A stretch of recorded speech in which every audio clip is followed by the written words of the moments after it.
ready to start. So thank you everyone for coming today. Today's speaker is Abbas Ourmazd. He is a distinguished professor in physics and electrical engineering at the University of Wisconsin-Milwaukee and is a BioXFEL scientist. And today he will be talking to us about machine learning and how it applies to BioXFEL or XFEL science in general. Hopefully I got that right. Okay, thank you very much. I want to thank Bill and Tom for organizing these excellent series of lectures. The quality will take a dip today, but otherwise they've really been excellent. Let me start sharing the screen with you and put up a presentation.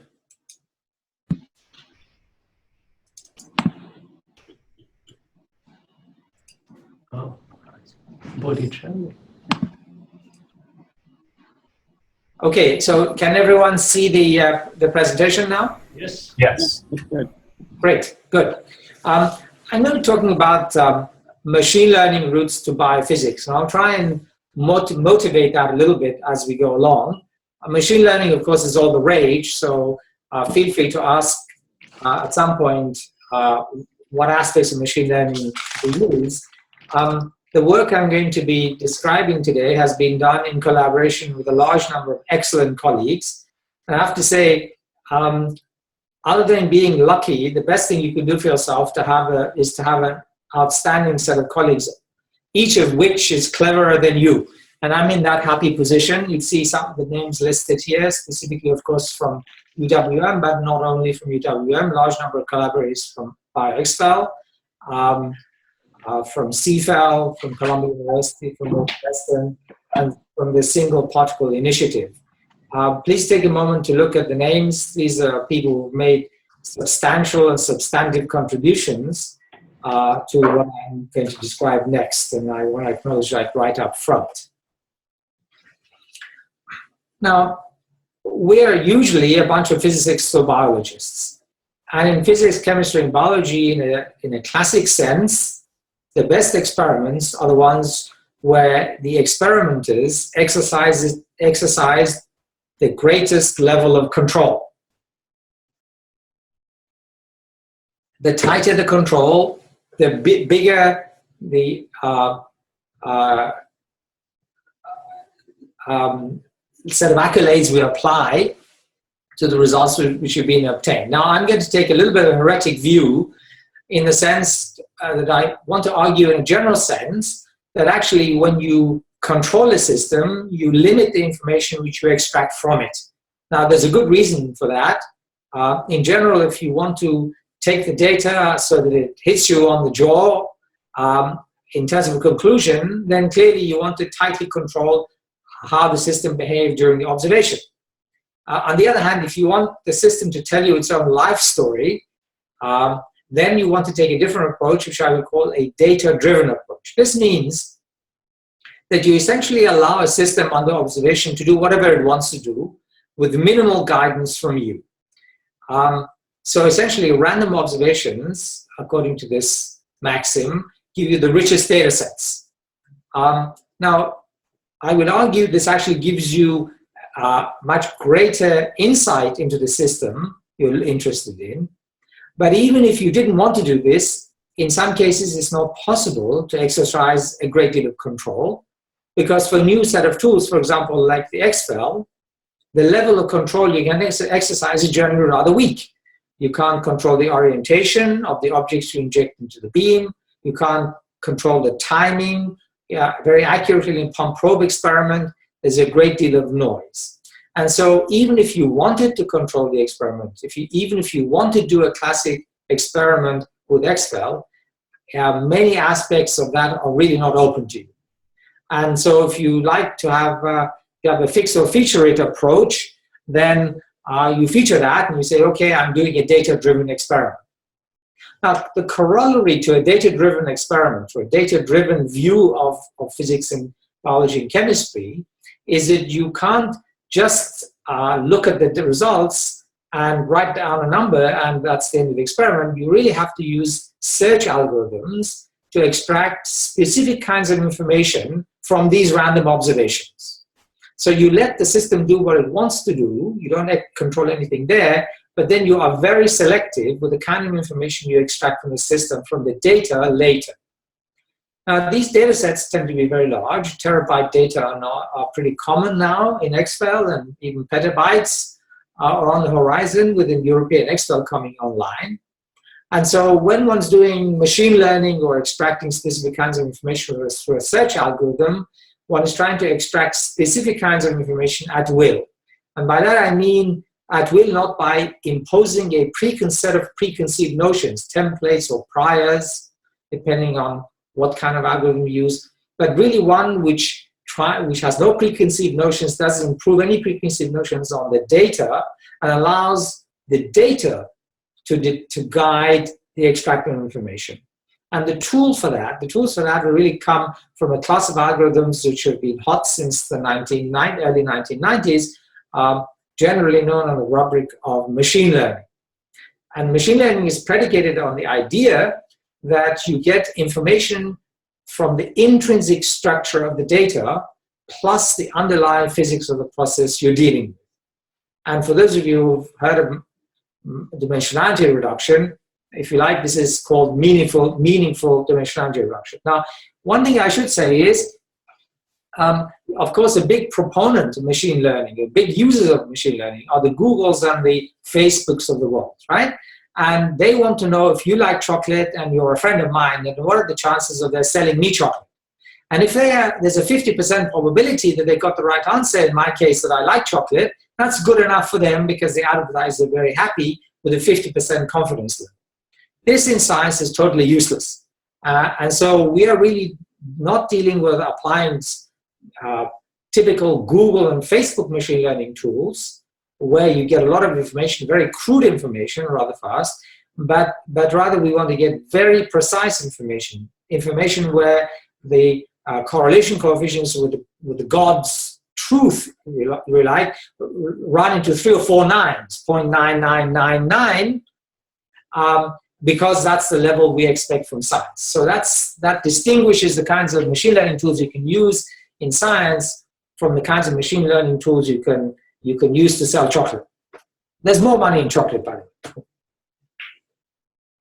Now, in parallel with these ideas of data-driven extraction of information, there are a set of new concepts emerging, really.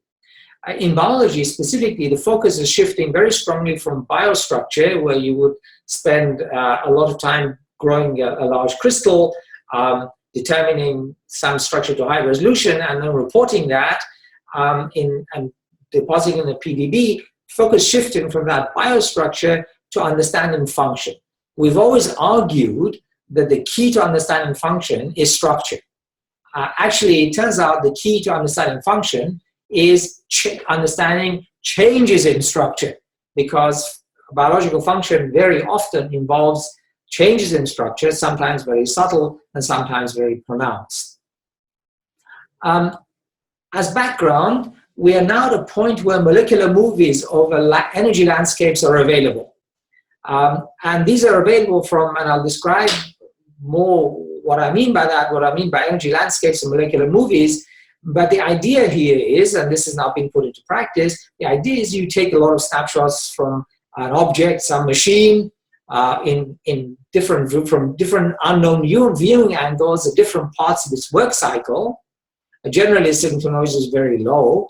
And then from those, you make molecular movies and map the energy landscape of the machine. So this is a second set of emerging concepts.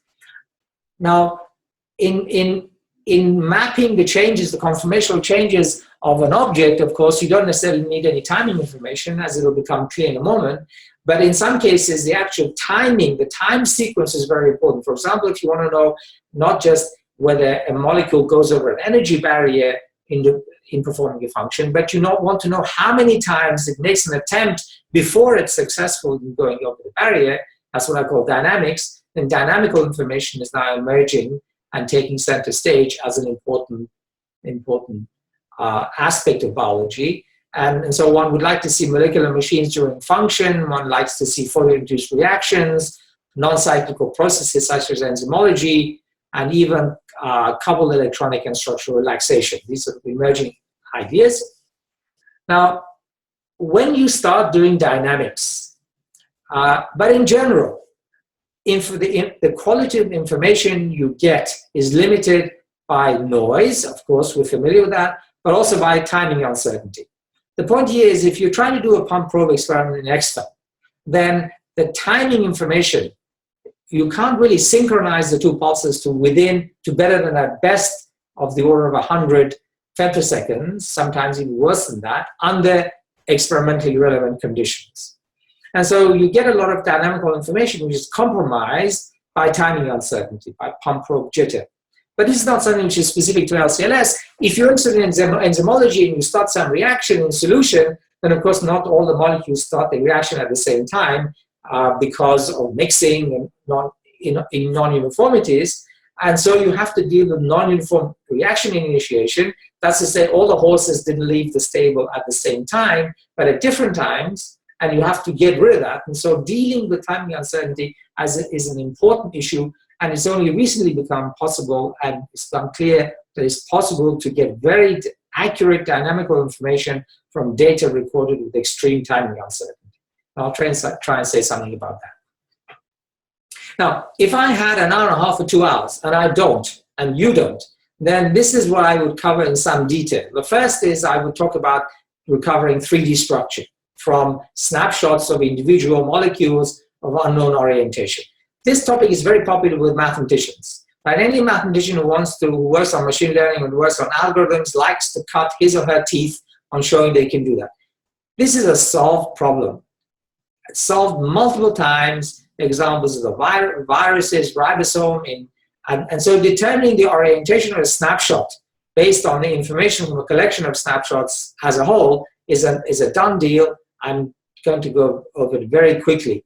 It's a done deal because people have done it now for many years in cryo-electron microscopy, and some of those techniques or derivatives of them also work in the case of XFEL, and so I'm not going to go into great detail.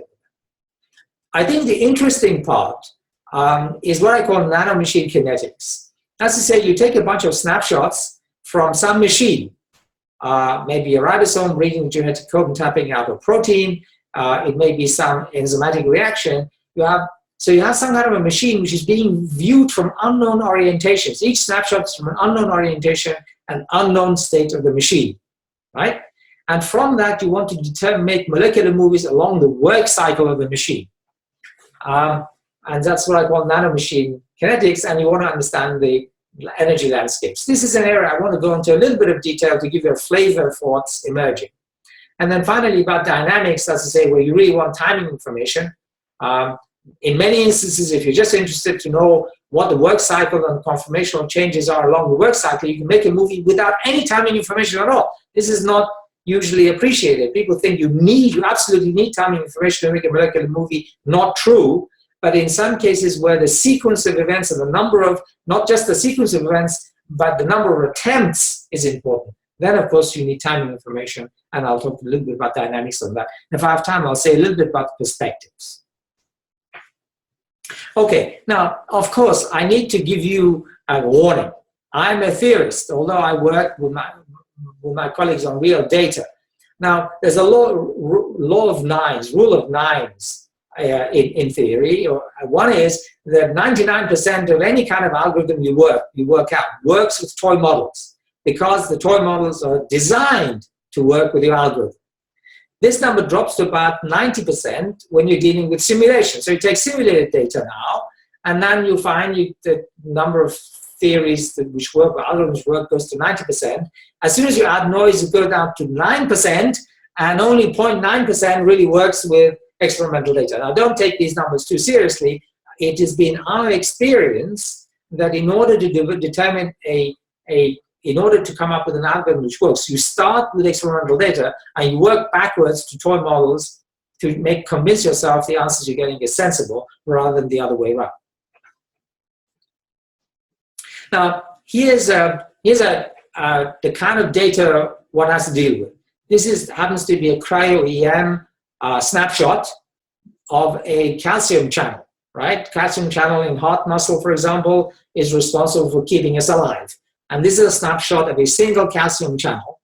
And the idea here is, and in practice, I'll demonstrate that right away, you take a bunch of snapshots like this, a couple of 100,000, a few 100,000 snapshots of this kind, and from that, you can now make a movie, and this is a real movie from experimental images of the type I just showed of the calcium channel in the process of opening the pore and closing the pore. And this is, if you like, a test of how well the algorithm works. This is work done in collaboration at UWM with Ali Dashti and Peter Schwander, specifically, and also Gonche Mashoeri is being involved in this work, but also with colleagues at Columbia, specifically Jochen Frank and his group. I'll say a little bit more about that later. Okay, but I just wanted to show you what kind of data we're dealing with in real space, look the same in Fourier space if you like, in terms of signal to noise, and what kind of information you can actually get from such experimental data. And this is done, of course, by machine learning. Now, what do I mean by machine learning? There are lots of different approaches to machine learning, and what I want to say is this. Imagine you have some kind of a snapshot shown here on the left of the screen, on your left on the screen. So you have a snapshot here. It consists of a bunch of pixels, say Q pixels, and in each one you measure an intensity. Now you can line up these measured intensity values. If you have P pixels, then you have P intensity values, and you represent that as the components of a vector, which is denoted here by IN. Now, of course, we're all familiar with vectors in 3 dimensions, right? You have 3 components. Here you may have 1,000,000 components, but who cares? The concept is the same. Now, this vector, this snapshot, if you like, can be represented as a point or the tip of a vector in this multidimensional space. And if you have a whole bunch of data, then of course you have a cloud of points, and the cloud of points are given by the tips of these vectors. Now, the first question to ask is, what is the difference between noise and signal? And the crude answer is that signal is correlated, but noise is not. And so the information content, the signal contained in a cloud of snapshots, in 1,000,000 snapshots here, or 100,000 snapshots, is really represented by some kind of a hypersurface expression of correlations in this higher dimensional space. And so here the concept is you have a bunch of snapshots. Each snapshot is some point in high dimensional space, and the signal, the information content of this set of snapshots is represented by some presumably lower dimensional hypersurface on which all the points lie. And so what one tries to do, so the first goal, if you like, in machine learning is, or manifold algorithms, manifold embedding algorithms, is you have a cloud of points in some high dimensional space, and from that you want to extract the information, the signal, which is some hypersurface, in our language, a manifold, which has a lower intrinsic dimensionality than the space used to represent the data.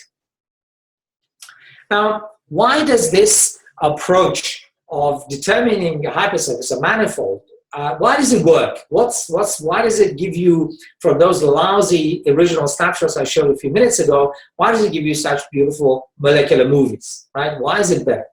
Now, I tried to illustrate that by saying, imagine that your thesis advisor or your friend or your significant other, right, you need to take a picture of her, right?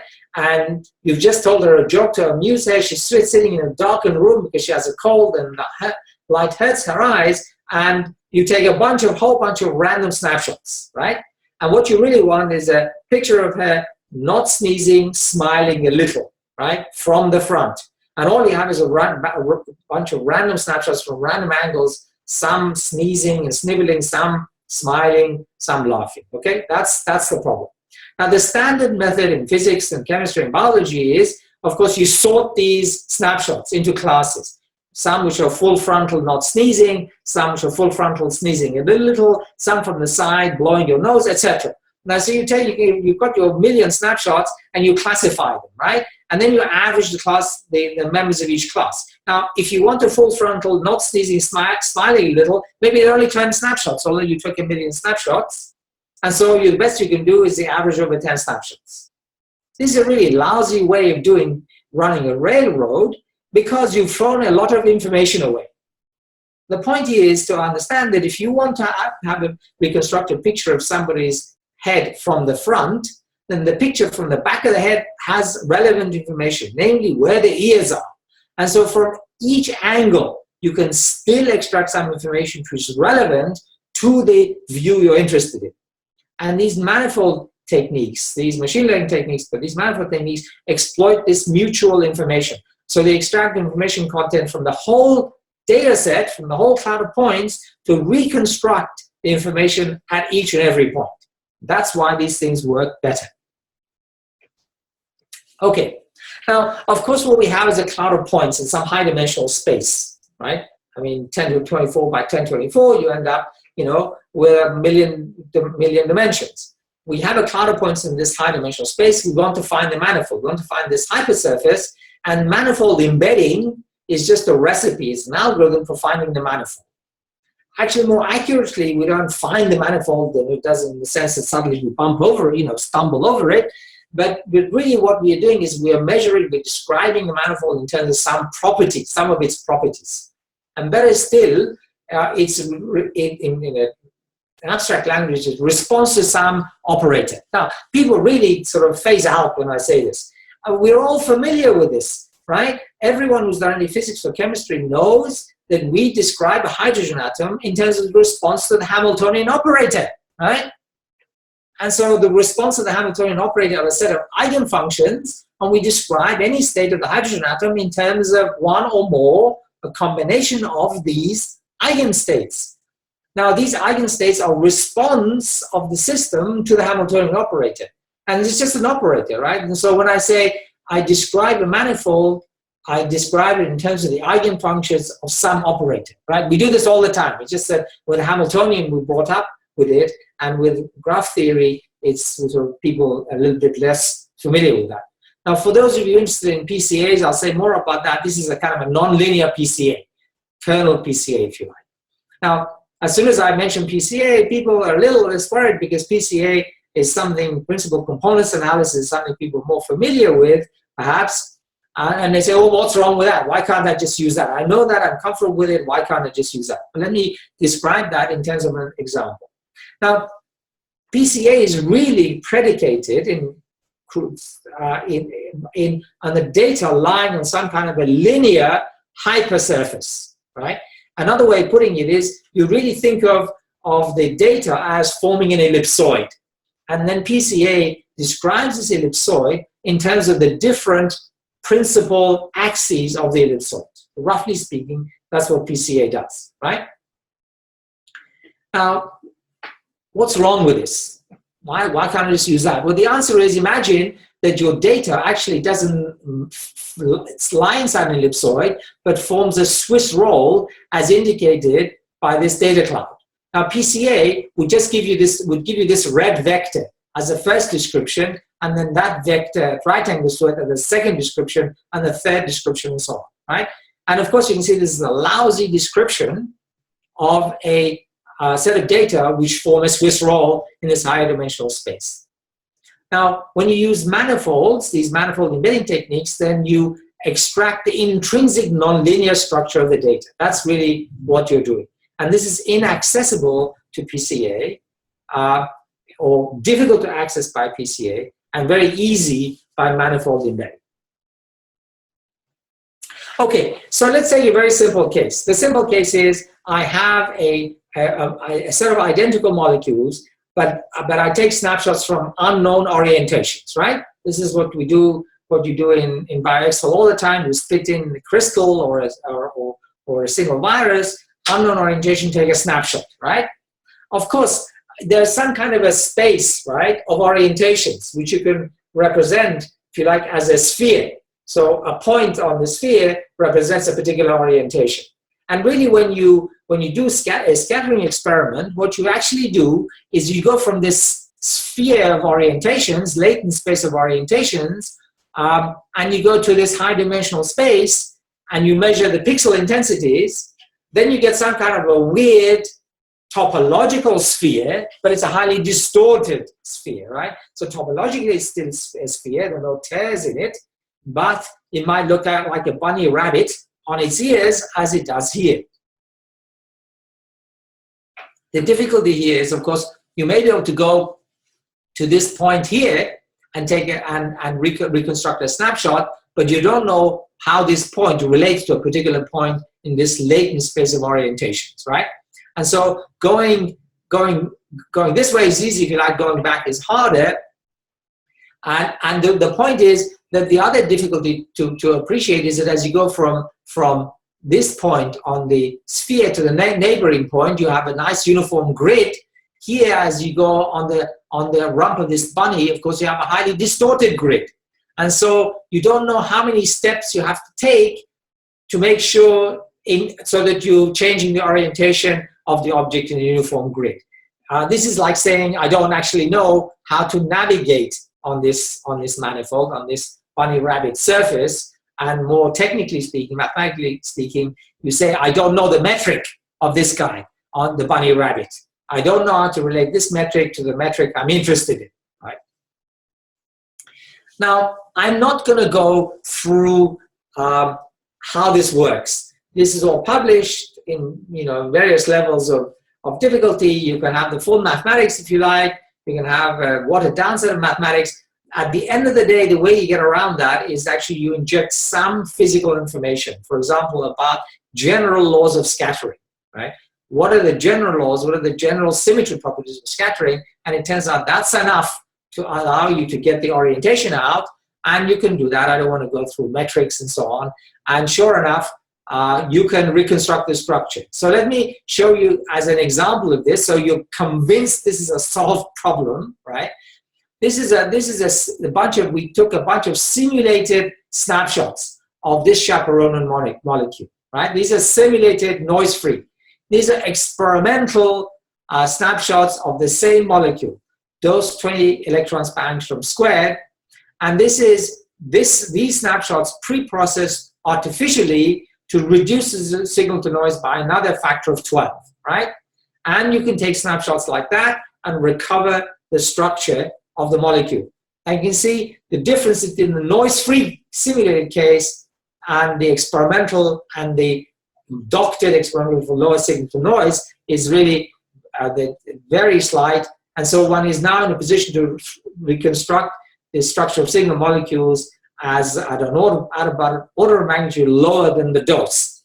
Now, for those people, for those of you who've heard XFEL people saying, oh, the European XFEL is going to solve all the problem because the intensity will be higher, my first response to that is, forgive the French, bullshit, right? Because the signal to noise per se is not the limit.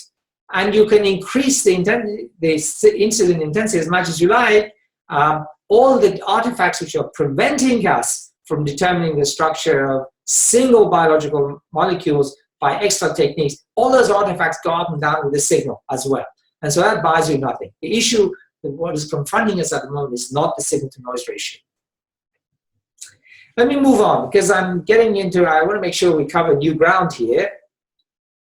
What I want to talk about here is something which Peter Moore, student of Jim Watkins, actually pointed out some time ago, and it's slightly paraphrased here. He said the golden age of structure determination is drawing to a close, with a focus shifting to structural change during function. In the future, kinetics and thermodynamics, very important, didn't say dynamics, guys. He said kinetics and thermodynamics will become increasingly important, and we will have to think about dynamics far more carefully than in the past. This is really a succinct and brilliant assessment of where biology is moving. Right, so this is what I want to talk about next. Now, we are talking here about biological machines. And if you want to describe how a machine works, right, you have a machine works by changing its conformations, by moving its arms up and down. You have to think about reaction coordinates. Now, what is a reaction coordinate? Imagine I'm moving my arm, and my fingers, right? And they're moving independently. And there are millions of atoms in my arm all moving in a certain way, and millions of atoms in my fingers moving in a certain way, but independently. Now, a reaction coordinate is, for example, reaction coordinate 1 here, is one knob you turn, which moves all the atoms in my arms in concert. And reaction coordinate 2 is another knob you turn, which moves my fingers in concert.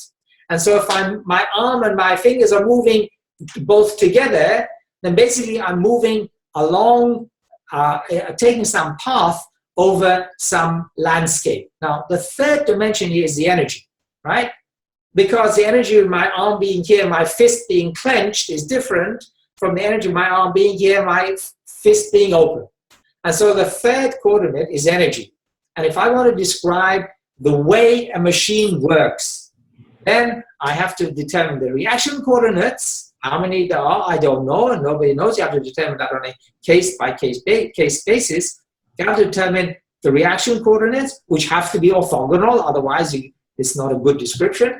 And you have to determine the energy of the system for each point in this energy landscape. And there you have a complete thermodynamic description. Now, this is very important. I said thermodynamics. Thermodynamic description is necessarily an ensemble property. Now, when it comes to nanomachines, any single trajectory of a nanomachine is irreproducible because it undergoes stochastic bombardment by Brownian effects. And so if you have a single trajectory or a single machine, it is irreproducible and unrepresentative. And so as soon as you're dealing with energy landscapes, then you have to deal with ensemble averages. It's very important. Ensemble averages, because only then do you have meaningful reaction coordinates and meaningful energy. All right, so once you have the energy landscape of a machine like that, of course, now you can take a path over it and make a molecular movie. And this is a movie of a biological machine in function, right? Now, remember, guys, in order to make this movie, you do not need to have any timing information. All you need to do is to arrange the snapshots according to similarity. And so in order to make a movie of my arm moving, you just have to take the different snapshots and order them according to similarity. If you don't care about how long it took me to move my arm, you just want to see how my arm moved, then you don't need any timing information, right? And so far as function is concerned, you don't actually need any timing information. You can determine the thermodynamic properties, ensemble averages, which are the relative quantities, by simply taking random snapshots of a molecule, as I describe in a moment. Okay.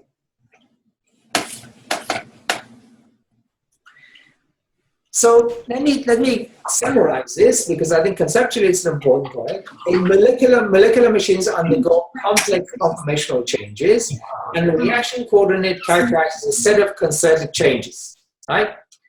There can be multiple reaction coordinates. Can be a dozen, for all I know.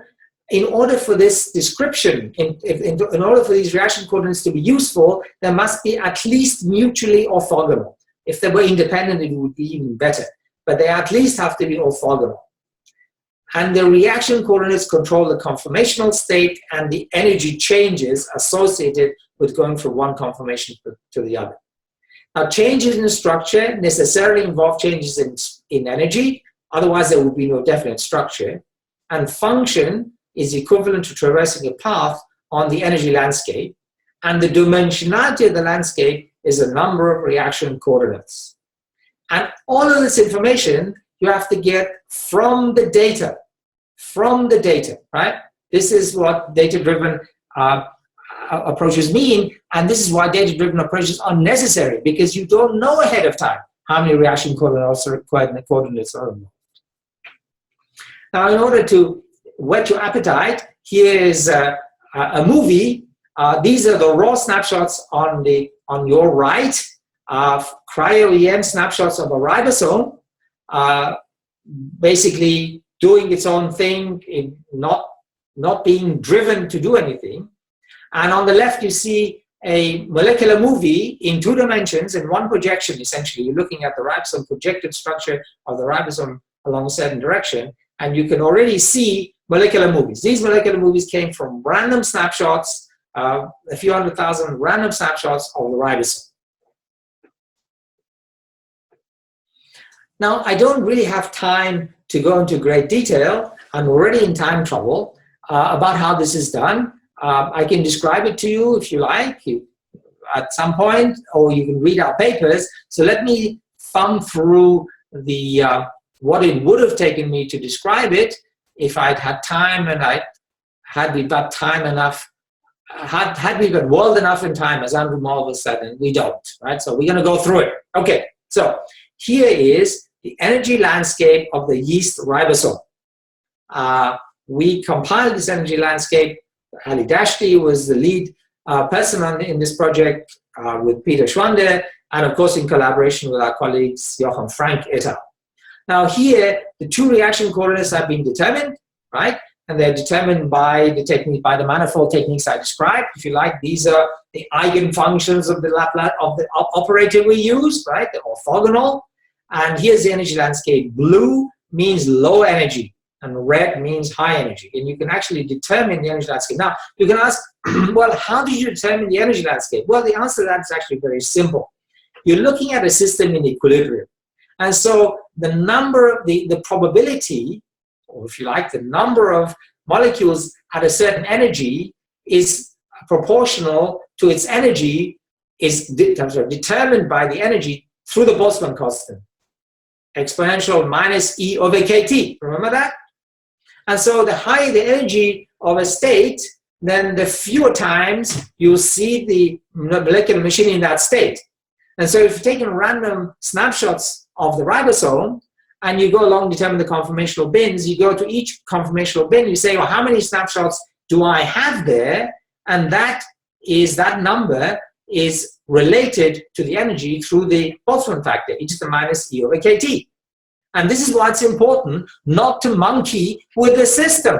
Let the system do what it wants to do, right? Because then from that you can get the energy landscape. If you actually constrain the system to do this or that or the other, you wouldn't get this energy landscape. This is why it's important for these observations to be random. Now, of course, now that you have the energy landscape shown here, you can now make a molecular movie. And here, if you have good eyesight, you see a red dot zooming around this low energy path. And here on your left, you see the conformational changes the ribosome undergoes as it traverses the low energy path over this landscape. Now, it is a supposition, a reasonable one, but nevertheless a supposition that the ribosome indeed follows the low energy landscape, low energy path in the landscape. Anything else would be remarkable. But just from that knowledge alone, you can determine the conformational changes. Now, a lot was known before the ribosome, before we made this conformational movie, and this was a great piece of good fortune, because we could then go and follow these conformational changes in this movie and see if they've been observed before. And indeed, all of them had been observed before by trapping the ribosome in individual states and then trying to piece that together. And so that, for us, was a very important corroboration that we were getting reasonable information. Now, I promised you before we were going to talk about the calcium channel a little bit more, just to show you that this stuff is not just limited to the ribosome. Here actually is the energy landscape of the calcium channel, and I'll show you a 50-frame movie of the pore. The calcium channel consists of a pore through which the calcium goes, right, is passed. You can see the core opening right in the center here. And so these are the conformational changes associated with opening and closing of the calcium channel. Now, on your right, you see the energy landscape. Now, this is an interesting thing because it's been a big question about what happens when you take some molecular machine and you have a ligand which binds to this machine. Now, what do I mean by ligand? How many of you have had too much coffee and got heart palpitations? I don't know about you, I get it, right? And that's because it turns out caffeine is a ligand which binds to the calcium channel to give you heart palpitations. And so essentially, it's stimulating the calcium channel to open more than it should. Now, there's been a raging controversy for, as far as I can make out, best part of 40 years about the mechanism of ligand binding. The question really is this. When you bind ligand, you know, at the end of the day, when the ligand is being bound, right, the conformation of the object essentially changes. But there are two ways that that can happen. One is, let's take, generally, this is the way that this is represented. You have some kind of an energy landscape, right, without the ligand, okay? And then the question is, when the ligand binds, does it bind to the minimum, that's to say, equilibrium, strongly populated, unbound part of the energy landscape, make a transition to a different ligand-bound energy, and then go to the deep minimum on that energy surface, right? That's the so-called induced fit mechanism shown in blue. Or the other way is that most of the calcium channels are normally in this deep state, but a few of them happen to make it up here, right? Boltzmann probability, a few are here, and the point is that the ligand binds only at that point, and then you make the transition to the right conformation. So are you in the right conformation, then bind, or do you bind and then go to the right conformation? That's the question, right?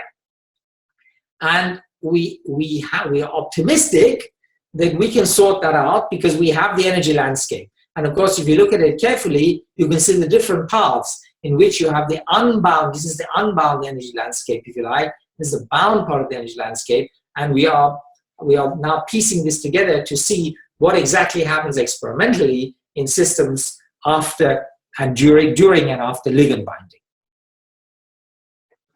Okay, so the last topic I wanted to describe was dynamics. Now, remember, I made the point several times that you don't need timing information to get an energy landscape and to find out the work function of a machine, right?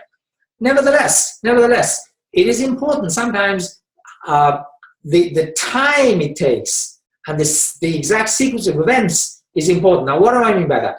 If you're making a similarity-based movie, right, then you can't tell the difference between just moving straight forward, steps forward, or a dance which goes 2 steps forward, 1 back, 2 steps forward, 1 back. They look identical. You can't tell the difference, right? If you want to know the dance, right, the time sequence of events, for example, how many times you have to make a run at the barrier before you get over it, then you need timing information. And for that, you've gone from kinetics and thermodynamics, you've gone to dynamics. Hence, the clear distinction from Peter Moore before. Now, the difficulty with extracting dynamical information is limited by noise. Noise you always have to live with, but also by timing uncertainty. In physics, for example, chemistry and biology, you can have pump-probe timing jitter, as I described before, perennial in the XFEL.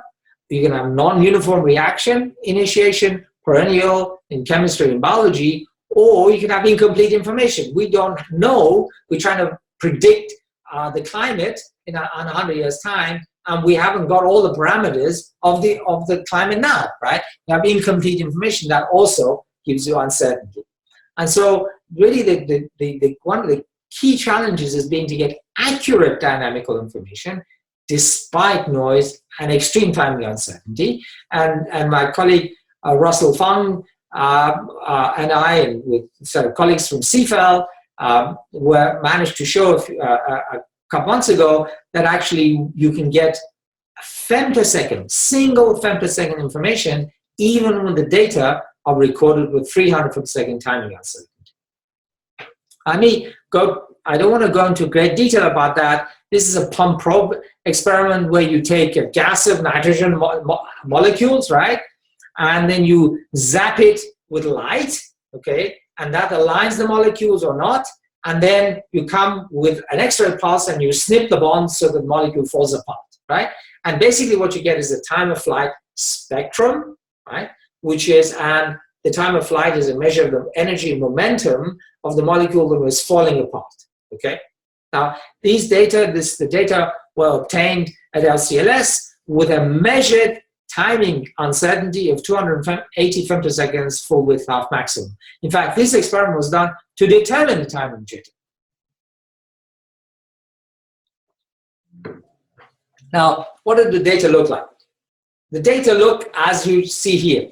Each vertical line here is a time of flight spectrum with the intensity shown in color. And so you have one time of flight here, spectrum one, another one here. If you like, you've got a series of closely spaced lines next to each other, each vertical line, and together they make a spectral movie, right? This is like a movie where you're seeing all the frames at the same time. The movie starts on the left and goes to the right, okay?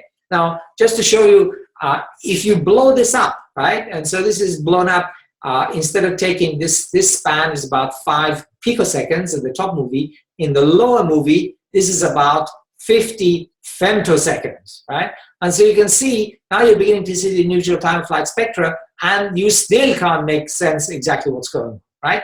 This is because there's extreme noise and extreme timing uncertainty. Now, here's the movie again, and I want to show you the movie you can extract by machine learning. This is the real dynamics, and the time resolution turns out to be of the order of 1 femtosecond.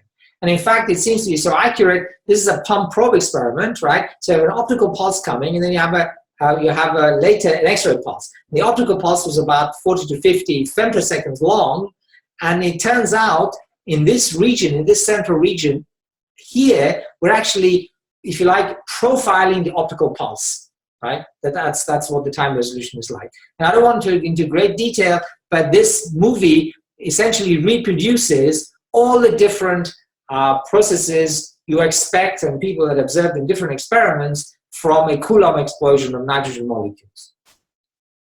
Now, the bit we're most excited about was this. It turns out in certain regions, if you look carefully at, you actually see these oscillations here, and that's really a wave packet. So what's actually happening is that you hit the molecule with some kind of a pulse or an optical X-ray pulse, doesn't really matter which for the purposes of today, and this sets the molecule ringing in some kind of a wave packet. And of course, the wave packet is a mixture of the vibrational frequencies characteristic of the nitrogen molecule. And we determine these frequencies from these wave packets, and they're shown here in the first column called measured. These are the calculated, theoretically expected frequencies. And you can see, and here you can see our determination of the frequencies and the individual lines expected. And the accuracy is of the order of 1 femtosecond, about 1 femtosecond. And so we're really dealing with extremely detailed view, detailed, highly accurate dynamics in the presence of extreme timing uncertainty. Now, if you were to ask me how is it done, I'm going to show you really in one view graph, and I'm not going to show you any of the mathematics. The point is, imagine you take a pack of cards, right, which is perfectly ordered, and then you shuffle them, right? There's some remnant of the original order still remains, right? Very difficult to destroy. And so whenever you have timing uncertainty, you can think of it as just damping the order, the arrow of time, but there's still a weak arrow of time which survives. Now, you can get that arrow of time again, not by looking at a single snapshot, by looking at a series of snapshots. It turns out if you take a long enough sequence of snapshots, then over this long period, that weak arrow of time is still present.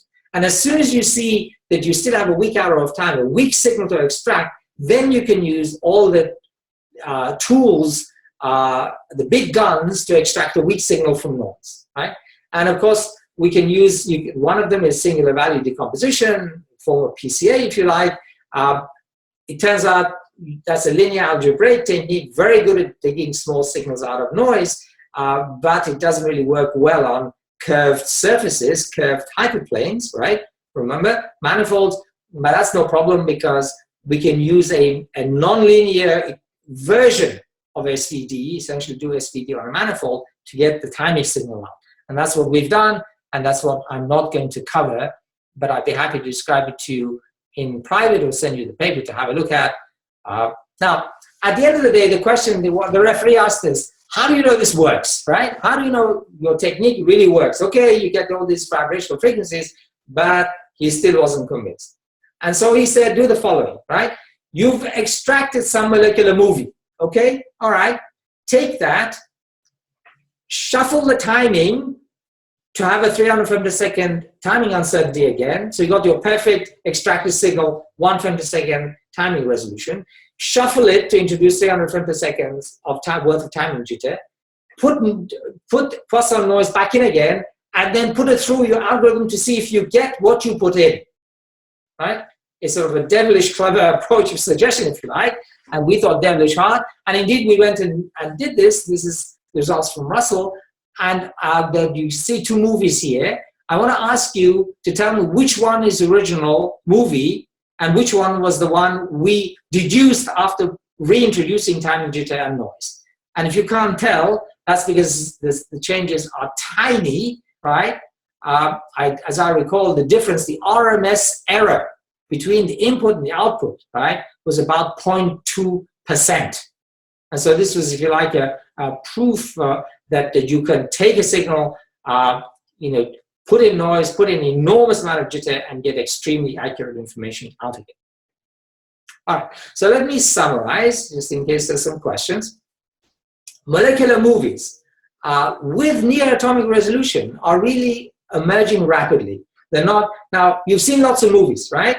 But they are morphed movies. That's to say they usually come by trapping the system in a state like this, trapping the system in a state like this, and then morphing between them and say, oh, okay, this is how it works, right? I interpolate in between.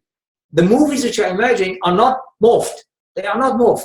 They are 50, 100 frame movies where each frame is a structure, an honestly determined structure. And the resolution now is around 3 angstroms. Detailed multi-dimensional energy landscapes can now be experimentally determined. As I say, you can extract a quantitative thermodynamically valid description of a molecular machine of any kind from experimental data. Now this is important because the molecular dynamics people have been doing this for a decade or more, and they represent this, but there's been nothing to compare this with.